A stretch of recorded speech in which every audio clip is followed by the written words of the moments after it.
Assalamualaikum warahmatullahi wabarakatuh. Kami dari kelompok 2 ingin menjelaskan dengan materi tanda baca. Sebelum kami mulai ke penjelasan tersebut, di sini saya akan memperkenalkan anggota kelompok satu persatu terlebih dahulu. Perkenalkan, nama saya Astrid Widya Maharani dengan NIM 201010503316 dari Fakultas Manajemen. Dan di samping saya bernama Anton Marullah dengan NIM 201010503348 dari Fakultas Manajemen. Dan yang di samping Anton bernama Ardian Syah Dinanda dengan NIM 201010503375 dari Fakultas Manajemen. Dan yang di samping Ardian Syah bernama Berkat Zaluku dengan NIM 201010503373 dari Fakultas Manajemen. Oke, kita langsung aja ke materinya. Tanda baca. Tanda baca seperti tanda titik, koma, tanda seru, dan tanda tanya. Pastinya sudah tidak asing bagi teman-teman. Di dalam sebuah kalimat, sangat mudah sekali teman-teman menemukan tanda-tanda baca tersebut. Namun, selain 4 tanda baca itu, ternyata masih ada beberapa tanda baca yang penting kamu ketahui penulisan dan penggunaan dalam sebuah kalimat. Tanda tanya. Tidak terlalu sulit memakai dan meletakkan tanda baca yang satu ini dalam kalimat. Berfungsi sebagai penunjuk kalimat tanya, tanda tanya kerap menggantikan posisi tanda titik di akhir kalimat. Hanya saja, jika titik lebih mengarah pada kalimat pertanyaan, tanda tanya cenderung mengarah pada kalimat yang bersifat pertanyaan. Tanda seru. Satu lagi bacaan yang sering menggantikan posisi tanda titik di akhir kalimat adalah tanda seru. Tanda baca yang satu ini membentuk sebuah kalimat menjadi bersifat perintah atau seruan. Akan tetapi, penggunaan tanda seru juga bisa berfungsi untuk menegaskan, mengajak, atau mempengaruhi seseorang. Tanda titik, tanda baca yang satu ini hampir selalu bisa dijumpai dalam sebuah kalimat, menjadi penanda akhir dari rangkaian kata. Tanda titik lazim diletakkan di akhir sebuah kalimat, namun ada juga beberapa penulisan dan pemakai tanda baca titik lainnya yang harus kamu pahami. Dipakai untuk mengakhiri singkatan yang belum resmi, sebagai contoh, tanda ini ditaruh setelah yang merupakan singkatan yang terhormat, HLM yang merupakan singkatan dari halaman, ataupun A.N yang merupakan singkatan dari atas nama. Tanda titik tidak dipakai pada judul ataupun keterangan pengirim maupun tujuan pada surat. Dipakai untuk membatasi singkatan pada gelar sarjana dengan bidang yang diambilnya. Contohnya, S.PD yang merupakan sarjana pendidikan, S.E yang merupakan sarjana ekonomi, maupun S.Hum yang merupakan singkatan dari sarjana humaniora. Dipakai untuk mengakhiri angka ataupun huruf pada bentuk laporan ataupun tabel. Dipakai dalam daftar pustaka sebagai pembatas antara keterangan yang satu dengan yang lainnya. Contoh, Knight, John, 2001, wanita ciptaan ajaib, Bandung, 2, Indonesia Publishing House. Dipakai sebagai pembatas untuk angka atau bilangan ribuan ataupun kelipatannya, dan dipakai pada pembatas jam dan menit dalam hitungan waktu. Contoh, saat ini, jumlah penduduk Jakarta hampir menembus 11.000.000 jiwa. Itulah contoh dari tanda titik. Terima kasih. Selanjutnya akan dijelaskan kepada Saudara Ardian Syah. Baik, saya akan menjelaskan materi tanda koma. Ada beberapa fungsi dari tanda koma yang cenderung ditemukan dalam percakapan ataupun kalimat sehari-hari. Berikut ini adalah pemakaian dan penulisan tanda koma yang tepat dalam bahasa Indonesia. 1.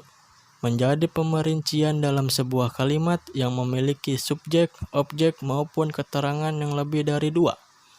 Pemakaiannya selalu berada di akhir kata yang dirincikan, khusus pada kata terakhir, pastikan koma berada sebelum dan maupun atau yang menjadi kata hubung. Contohnya, ibu membeli ayam, telur, sayuran, dan bumbu dapur di pasar. Yang kedua, menjadi pemisah antara anak kalimat yang letaknya berada mendahului induk kalimat. Contohnya, karena hujan lebat dan tidak membawa payung, Rina menjadi telat pulang ke rumah. Yang ketiga, menjadi pemisah antara petikan kalimat langsung dengan kalimat utama. Jika petikannya berada belakang pengujur, tanda koma diletakkan sebelum petikan langsung. Namun jika petikan kalimat langsungnya mendahului pengujur, tanda koma diletakkan di akhir petikan sebelum tanda kutip. Contohnya ada dua. Yang pertama, melihat Andi tiba di rumah dengan kondisi basah kunyup, ibu lantas berkata, "Kamu pasti tidak bawa payung." Contoh yang kedua, "Kamu pasti tidak bawa payung," kata ibu saat melihat Andi tiba di rumah dengan kondisi basah kunyup. Selanjutnya yang keempat, menjadi pemisah antara nama dengan gelar. Contohnya, akhirnya ia berhasil menjadi sarjana dan kini ia bergelar Ayungning Tias S.E. Yang kelima, menjadi pemisah nama pengarang yang dibalik pada daftar pustaka. Contohnya, Christian Diego 2016, kepada Gema, Jakarta, Gramedia Pustaka Utama. Yang keenam, menjadi pembatasan antara satu keterangan dengan keterangan lain yang ada di catatan kaki. Contohnya, Sultan Takdir Alis Jahbana, Tata Bahasa Baru Bahasa Indonesia, Jakarta Pustaka Rakyat 150 halaman 20. Selanjutnya yang terakhir, menghapit keterangan tambahan di dalam kalimat. Contohnya, pria yang hampir berusia 80 tahun tersebut, Pak Kusnan, rutin berjalan pagi keliling kompleks setiap harinya. Baik, itu adalah penjelasan tanda koma dan contoh-contohnya. Selanjutnya saya akan menjelaskan materi tanda titik 2. Tanda titik 2, meskipun jarang ditemui pada kalimat sehari-hari, kenyataannya tanda baca yang satu ini masih penting digunakan dalam beberapa tipe tulisan, seperti berikut ini. Yang pertama, dipakai untuk membatasi antara sebuah keterangan dengan rinciannya. Contohnya, menjelang tahun ajaran baru, ibu sibuk membelikan kamu perlengkapan sekolah seperti seragam, sepatu, peralatan tulis, juga tas. Yang kedua, dipakai dalam dialog pada naskah drama yang membatasi antara pengujar dan kalimat yang diucapkan. Yang ketiga, dipakai sebagai batas antara penerbit dengan kota penerbit dalam daftar pustaka. Selanjutnya yang terakhir, dipakai sebagai pembatas keterangan dalam tulisan yang bersifat laporan. Contohnya, nama titik 2, tempat tanggal lahir titik 2, alamat titik 2. Itulah contoh sebagai pembatas keterangan dalam tulisan yang bersifat laporan. Terima kasih, itu saja yang bisa saya sampaikan. Dan selanjutnya akan dijelaskan oleh Saudara Anton. Tanda titik koma. Pada dasarnya, tanda baca yang satu ini bersifat hampir sama dengan tanda koma di dalam kalimat. Namun, titik koma baru digunakan jika ada dua penempatan tanda koma yang salah satunya bersifat lebih tinggi daripada yang lain. Contohnya, pada kalimat bajemuk yang memiliki rincian di dalamnya. Contoh, sebelum pergi berlibur, aku sudah menyiapkan berbagai perlengkapan yang dibutuhkan, mulai dari pakaian, tiket hotel, kamera, sampai peralatan mandi. Tanda hubung. Tanda baca yang satu ini juga termasuk yang sering dijumpai penggunanya dalam kalimat sehari-hari. Berikut ini adalah kondisi-kondisi yang membuat tanda hubung harus dicantumkan dalam sebuah kalimat. 1. Dipakai sebagai penghubung antara kata-kata yang mengalami pengulangan. Contohnya, anak-anak bermain di taman hingga menjelang senja. Kedua, dipakai sebagai penghubung antara imbuhan Indonesia dengan kata asing. Contohnya, hiasan wajahnya begitu rapi karena di make up langsung oleh perias profesional. Tanda pisah. Sepintas tanda baca yang satu ini mirip dengan tanda hubung, hanya saja bentuknya lebih panjang. Namun, tentu penggunaannya berbeda. Berikut ini adalah pemakaian dan penulisan tanda pisah yang tepat dalam bahasa Indonesia. 1. Seperti fungsi tanda koma, tanda baca yang satu ini juga dipakai sebagai pengapit keterangan tambahan dalam sebuah kalimat. Kedua, menjadi pengganti kata sampai atau hingga dalam keterangan waktu. Contoh, Acara perpisahan pada malam itu berlangsung pukul 20.00 sampai dengan 23.00. Tanda petik. Ada dua pemakaian tanda petik yang penting dalam kalimat di bahasa Indonesia, seperti berikut ini. 1. Dipakai mengapit istilah yang maknanya bersifat konotatif atau tidak sebenarnya. Kedua, dipakai untuk mengapit makna kata yang memang dicantumkan dalam kalimat. Tanda kutip tanda baca yang satu ini sebenarnya adalah penggunaan ganda dari tanda petik. Hanya saja fungsinya jauh berbeda dari tanda petik. Beberapa pemakaian tanda kutip yang tepat kalimat di bahasa Indonesia adalah sebagai berikut. 1.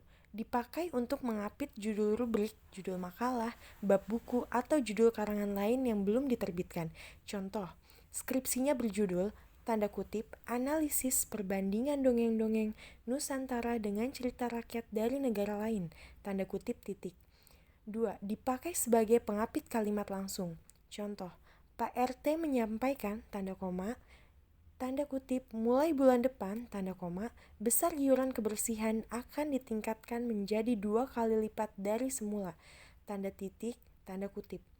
Tanda garis miring sering dianggap sebagai tanda baca yang kurang formal. Sebenarnya, garis miring punya peran penting dalam persuratan, yaitu menjadi pembatas dalam nomor surat. Selain itu, pada dasarnya fungsi tanda baca ini adalah suatu tanda baca tentu memiliki kegunaan atau fungsi yang dijelaskan sebagai berikut. 1. Untuk mengatur jeda ketika seseorang membaca suatu kalimat. 2. Untuk mengatur intonasi dalam pembaca suatu kalimat. 3. Untuk memberi penegasan kalimat seperti kalimat tanya, kalimat perintah, dan lain sebagainya. 4. Untuk menggambarkan struktur kata atau kalimat yang ada dalam tulisan. 5. Untuk menunjukkan tata kata yang ada di dalam suatu tulisan. Mungkin hanya itu yang bisa saya katakan. Saya berharap presentasi yang kami berikan dapat bermanfaat bagi kita semua. Jika kami merasa ada kekurangan dan kesalahan, kami minta maaf karena kesempurnaan hanya milik Tuhan. Kami akan membuka sesi tanya jawab setelah ini. Sekian dan terima kasih. Wassalamualaikum warahmatullahi wabarakatuh.